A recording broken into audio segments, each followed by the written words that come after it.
एक छोटे से गांव का एक बच्चा हाथ में किताबें लिए स्कूल की ओर बढ़ रहा है।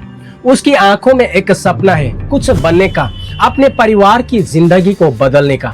लेकिन स्कूल के दरवाजे पर पहुंचते ही उसे एक ऐसी सच्चाई का सामना करना पड़ता है जो उसकी उम्र से कहीं ज्यादा बड़ी है। उसे एहसास कराया जाता है कि समाज में उसकी पहचान उसकी मेहनत से पहले उसकी जन्म से तय होगी। लेकिन सवाल यह है, क्या ये बच्चा सिर्फ अपनी किस्मत की वजह से पीछे रह गया था, या फिर इसके पीछे सदियों से चली आ रही ऐसी परिस्थितियां थी जिन्होंने लाखों लोगों के अवसरों को प्रभावित किया। और अगर किसी समाज के एक हिस्से को पीढ़ियों तक शिक्षा, सम्मान और अवसरों से दूर रखा गया हो, तो क्या केवल ये कह देना काफी होगा कि अब सबके रास्ते बराबर है, या फिर बराबरी तक पहुंचने के लिए कुछ अतिरिक्त सहारे की जरूरत होगी? यही सवाल भारत की आरक्षण व्यवस्था की कहानी का आधार है। भारत में आरक्षण का व्यवस्था यूं ही नहीं बनाया गया था। एसटी, एससी, ओबीसी उन लोगों की समुदाय माना जाता है जिन्हें सदियों से धर्म के नाम पर छुआछूत, भेदभाव, ऊंच नीच और शिक्षा से वंचित रखने की कोशिश की जाती थी। लेकिन इस कहानी को समझने के लिए हमें वापस जाना होगा उस दौर में जब भारत अपने भविष्य की नींव रख रहा था। एक ऐसे बच्चे की कहानी से जिसने बचपन में ही समाज की ऊंच नीच, भेदभाव और छुआछूत जैसे वास्तविकताओं को महसूस किया था। यहाँ पर हमने अंबेडकर का नाम इसलिए लिया है क्योंकि उस समय लगभग आज से सिर्फ 70 साल पहले मेरिट या योग्यता नहीं देखी जा रही थी। उस समय यानी कि जब तक संविधान नहीं लिखा गया था तब तक जाति और समुदाय के आधार पर लोगों की काबिलियत को तय करने की कोशिश की जाती थी। उस समय डॉक्टर भीमराव अंबेडकर से ज्यादा मेरिट, योग्यता और काबिलियत रखने वाला दूसरा व्यक्ति भारत में शायद ही दूसरा कोई मौजूद था। अंबेडकर का नाम बार बार इसलिए चर्चा में आती है क्योंकि उन्होंने देश में धर्म के नाम पर फैलाए गए कुव्यवस्था, ऊंच नीच, भेदभाव और छुआछूत जैसे व्यवस्था को खत्म करने के लिए जोरदार तरीका से संघर्ष किया था। मगर वे सफल नहीं हुए और अंत में उन्हें हिंदू धर्म को ही छोड़ना पड़ा और बौद्ध धर्म को स्वीकार करना पड़ा। आज जो लोग सड़कों पर निकलकर नारा लगाते हैं कि आरक्षण को देश से पूरी तरह से खत्म कर देना चाहिए, आरक्षण केवल मेरिट या योग्यता के आधार पर होना चाहिए, जाति और समुदाय के आधार पर नहीं, उन लोगों से ये सवाल पूछा जाना चाहिए कि भारत में आज से लगभग सिर्फ 70 साल पहले जाति और समुदाय देकर उनके साथ ऊंच नीच, छुआछूत, भेदभाव, उन्हें पढ़ने लिखने तक से वंचित किया जाता था।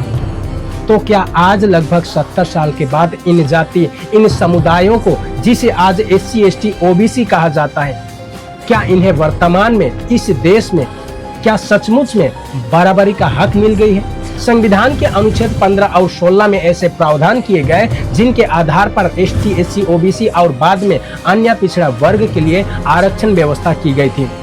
क्या इस देश में इन समुदायों को हर क्षेत्र में बराबरी से अधिकार मिल गया और बराबरी का हक पाकर उन पदों पर बैठे हुए हैं, या फिर मेरिट का नाम लेकर उन पदों पर किसी खास जाति का ही दबदबा बना हुआ है? पूरे देश में इस विषय पर भी विचार होना चाहिए। कहीं ऐसा तो नहीं है कि देश में आज भी एससी, एसटी, ओबीसी को वो लाभ, वो हक, वो अधिकार उन्हें नहीं मिल पाया है जो लाभ उन्हें आगे बढ़ने के लिए संविधान से मिला था? क्या सच में 70 से 75 साल के अंदर ही एससी, एसटी, ओबीसी को उनके हक और अधिकार मिल गए हैं और ये समुदाय आज काबिलियत बन गए हैं, जिसके कारण आज देश से आरक्षण को पूरी तरह से खत्म कर देना चाहिए? ये बहुत बड़ी सवाल है और इसमें लोगों को सोचने की बेहद जरूरत है। क्या केवल ये कह देना काफी है कि अब सब बराबर है, या फिर उन लोगों को आगे लाने के लिए कुछ विशेष अवसर देने होंगे जिन्हें इतिहास ने पीछे छोड़ दिया था? और यही वो सवाल भी था जिसने भारत में आरक्षण व्यवस्था को जन्म दिया था। आज जब देश में आरक्षण पर बहस होती है तो दो अलग अलग सोच सामने निकल कर आते हैं। एक तरफ वे लोग हैं जो मानते हैं कि किसी भी व्यवस्था में सबसे बड़ा आधार योग्यता और प्रदर्शन होना चाहिए। उनका तर्क है कि प्रतियोगिता में सभी को समान नियमों के साथ आगे बढ़ने का मौका मिलना चाहिए। लेकिन कहानी का दूसरा पहलू भी है। उनसे ये सवाल पूछा जाता है कि अगर किसी समाज के एक हिस्से को धर्म के नाम पर पीढ़ियों तक शिक्षा, सम्मान और अवसरों से दूर रखा गया हो, तो क्या केवल कुछ दशकों में वो पूरी तरह से उसी जगह पर पहुंच सकता है जहां बाकी लोग वहां पहले से मौजूद थे? क्योंकि बराबरी केवल कानून की किताब में लिख देने से आती है या फिर जमीन पर अवसर मिलने से आती है? यही वो सवाल है जहां आरक्षण की पूरी बात बदल जाती है। वास्तव में जब संविधान लिखा जा रहा था तब ये केवल कुछ पन्नों पर लिखे शब्द नहीं थे, बल्कि करोड़ों लोगों के भविष्य से जुड़ा फैसला था। संविधान निर्माताओं ने सामाजिक और शैक्षिक रूप से पिछड़े वर्गों को आगे बढ़ाने के अवसर देने के लिए विशेष प्रावधानों का रास्ता बनाया है। संविधान के अनुच्छेद 15 और 16 में ऐसे प्रावधान किए गए जिनके आधार पर SC, ST, OBC वर्ग के लिए आरक्षण व्यवस्था विकसित हुई। समय के साथ आर्थिक रूप से कमजोर वर्गों के लिए भी अलग व्यवस्था इसमें जोड़ी गई है। लेकिन अचानक कहानी एक नए मोड़ पर आती है, क्योंकि अब सवाल ये है कि जिस उद्देश्य से ये व्यवस्था बनाई गई थी, क्या वो उद्देश्य पूरी तरह से हासिल हो चुका है या अभी भी देश के कई हिस्सों में समान अवसर की दूरी बनी हुई है? कल्पना कीजिए एक छोटे गांव का छात्र जिसके पास प्रतिभा है लेकिन संसाधन सीमित है। दूसरी तरफ एक ऐसा छात्र है जिसके पास बचपन से बेहतर सुविधाएं और अवसर रहे हैं। क्या दोनों की शुरुआत एक जैसे मानी जा सकती है? यही वो तर्क है जिसके आधार पर आरक्षण के समर्थक सामाजिक और ऐतिहासिक असमानता की बात करते हैं। वहीं दूसरी ओर कुछ लोग ये सवाल उठाते हैं कि क्या लंबे समय तक जाति आधारित व्यवस्था जारी रखने से भविष्य की चुनौतियों का समाधान होगा, या फिर समय के साथ नए आधार पर विचार करना चाहिए। यानी कि असली चुनौती केवल आरक्षण रखना या फिर हटाना नहीं है। असली चुनौती यह है कि सामाजिक न्याय और समान प्रतियोगिता के बीच संतुलन कैसे बनाया जाए। आगे की कहानी में एक और महत्वपूर्ण मोड़ आता है, क्योंकि आरक्षण केवल सड़क और संसद की बहस नहीं रहा, बल्कि देश की सबसे बड़ी अदालत तक पहुंचा।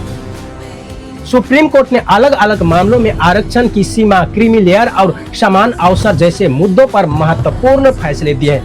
यानी विषय केवल राजनीति का नहीं, बल्कि संविधान, कानून और समाज तीनों की परीक्षा है। लेकिन फिर वही सवाल सामने खड़ा है, क्या वर्तमान आरक्षण व्यवस्था अपने उद्देश्य तक पहुंच चुकी है?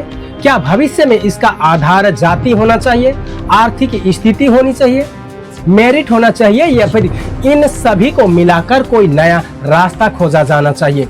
शायद इस सवाल का जवाब इतना आसान आज नहीं है, क्योंकि इसके पीछे केवल आंकड़े नहीं बल्कि करोड़ों लोगों के अनुभव, संघर्ष और उम्मीदें जुड़ी हुई है। और शायद यही कारण है कि आजादी के इतने वर्षों बाद भी ये बहस खत्म नहीं हुई है, क्योंकि आरक्षण का सवाल केवल कुछ सीटों या फिर नौकरियों का सवाल नहीं है। ये उस भारत की तस्वीर का सवाल है जहां हर व्यक्ति अपने जन्म से नहीं बल्कि अपनी क्षमता और अवसरों से पहचाना जाना चाहिए। अब फैसला आपको करना है, भारत में आरक्षण का सही आधार क्या होना चाहिए? जाति, समुदाय, आर्थिक स्थिति, मेरिट या इन सभी का संतुलन? अपनी राय नीचे कमेंट में लिखकर हमें जरूर बताइए, क्योंकि इस बहस का जवाब केवल इतिहास में नहीं, भारत के भविष्य में छिपा हुआ है। धन्यवाद। जय हिंद।